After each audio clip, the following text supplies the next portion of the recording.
상표법 1차 기본 강의 쪽지 시험 16회 간략 해설입니다. 손해배상 청구 1번 등록상표 임을 표시한 상표권을 침해한 자에게는 등록상표 임을 알았던 것으로 추정한다. 상표법 112조죠. 제가 수업 시간에 강조드렸듯이 등록상표를 표시한 건 2조 1항 12로 감옥이고요. 등록상표 임을 표시한 것은 상표법 112조 고의추정입니다. 주의할 건 등록상표 임을 표시한 상표권을 침해한 자에게는 고의가 추정되는데 그 고의 추정의 대상은 침해에 대한 고의를 추정하는 것이 아니라 바로 등록상표 임을 알았던 것으로 추정된다라는 취지죠. 주의하시기 바랍니다. 침해에 대한 고의가 추정되는 건 절대 아닙니다. 2번 등록상표 임을 표시했는지 상관없이 무관하게 침해자에겐 과실 추정된다. 명문의 규정은 없지만 판례가 인정하죠. 여러분 명문의 규정이 없다라는 것까지 체크하시기 바랍니다. 반면에 특, 실, 뒤에는 명문의 규정이 있습니다. 특, 실, 뒤에는 권리 침해자에게 그 권리를 침해한 것에 대한 과실이 추정되고 과실 추정의 대상은 바로 침해입니다. 3번 상표권 침해에 있어서 침해자의 이익액을 손해액으로 추정할 수 있고 이거 110조 3항이죠. 이때 침해자의 이익액이란 침해로 얻은 수익에서 침해로 인해 추가로 들어간 비용 이게 뭡니까? 변동비용이죠. 변동비용을 공제한 금액인 순이익 이건 순이익이 아니라 한계이익을 말합니다. 한계이익. 통설 판례는 한계이익입니다. 순이익은 변동비용 공제하고 더 나아가서 고정비용까지 공제한 걸 순이익이라 하죠. 지금 이 지문은 한계이익입니다. 4번 상표권자가 110조 3항에 따라 추정되는 손해액을 기준으로 손해배상 청구를 하기 위해서는 상표권자가 등록상표와 동일유사상표를 동일유사상표에 써야 된다. 틀렸죠. 손해배상 청구하기 위해서는 손해가 발생해줘야 되고 110조 3항은 손해액을 추정하는 것이지 손해 발생까지 추정하는 건 아닙니다. 따라서 손해 발생하려면 상표권자가 적어도 등록상표를 지정상품에 사용하고 실제로 손해가 발생해줘야 돼요. 만약에 등록상표를 지정상품에 사용하지 않았다면 손해가 발생하지 않게 됩니다. 5번 110조 4항 합리적인 사용료 상당액이죠. 등록상표 사용에 대해서 합리적으로 받을 수 있는 금액에 상당하는 금액을 손해액으로 해서 배상 청구할 수 있고 상표권자가 등록상표를 사용하지 않는 경우에도 마찬가지다. 이는 특허법상 법리죠. 특허법에서는 손해액의 하한선으로 합리적인 실시로 상당액이 인정이 됩니다만 상표법에서는 손해 발생까지 간주하는 건 아니기 때문에 손해 발생을 입증하라는 겁니다. 이걸 전제로 손배청할 수 있도록 하는 거죠. 따라서 손해 발생되지 않았다, 즉 상표권자 등록상표 사용하지 않았다 라고 하면 손해 발생이 없어서 110조 4항에 따라 합리적으로 받을 수 있는 금액에 상당하는 금액을 청구할 수 없습니다. 6번 111조에 따라 법정 손해배상 청구를 하기 위해서는 침해자가 등록상표와 동일한 상표를 지정상품과 동일한 상품에 사용해야 하고 유사상표나 상품을 사용한 경우에는 청구할 수 없다. 111조는 동일성 영역의 침해에 한해서 청구할 수 있습니다. 유사 범위에 대해서는 법정 손배청을 행사할 수 없죠. 7번 111조에 따른 법정 손배청은 5천만원 틀렸죠.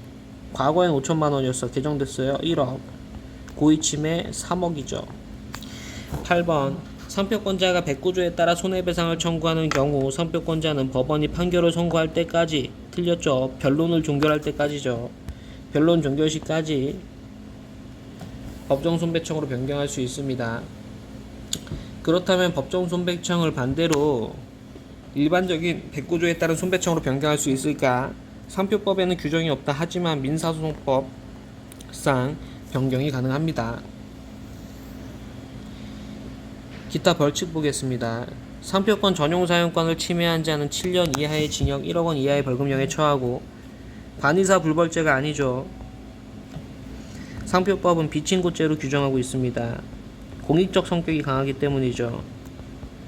참고로 특,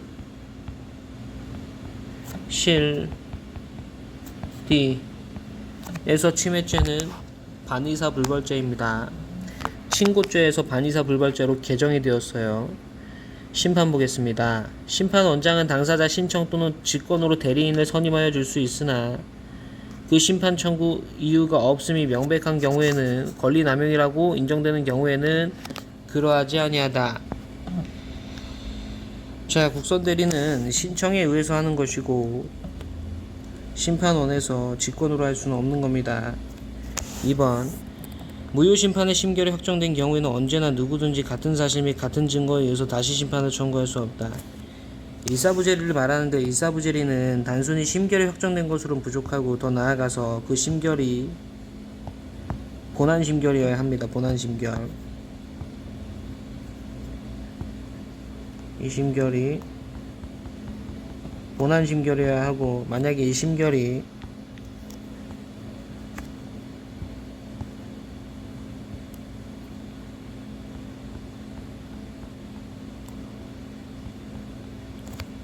각하심결이라면 일사부재리는 없습니다. 3번 적건범의 인용심결 확정된 경우엔 동일한 확인대상 표장으로 소건범 청구할 수 없다. 이는 적극적 권리범위 확인 심판과 소극적 권리범위 확인 심판에서 상호 간에 일사부재 효력이 미친다라는 취지의 판례입니다. 옳은 지문이고요. 이어서 보정각하 결정 불복심판, 거절 결정 불복심판 보겠습니다. 40조 보정 또는 41조 보정에 대한 보정각하 결정이 있다면 보각결정 불복심판 청구할 수 있다.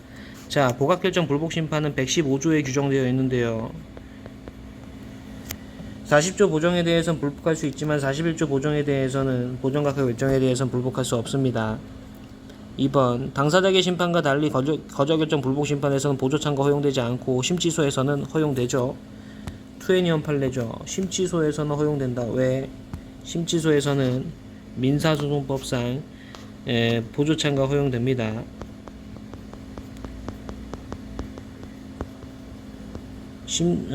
심판에서는 상표법상 보조참가가 안되고 결정계니까 심치소에서는 상표법이 적용되지 않고 행정소송법이 적용돼요. 행정소송법이 적용되는 이유는 심결치소송에서 심결은 행정처분이고 그 행정처분에 대해서 불복하는 건 행정소송이긴데 행정소송은 민사소송법을 준용하고 있어요. 민사소송법은 보조참가를 허용합니다. 이어서 무효심판 봅니다. 1번 등록상표에 대해서 무효심판, 상표등록 무효심판 117조죠. 117조 무효심판이 청구된 경우 청구된 상품 중 한 개라도 무효 사유가 있으면 무효심판이 청구된 상품 전부에 대해서 무효 틀렸죠. 일부 무효죠. 16회 해설을 마치겠습니다. 감사합니다.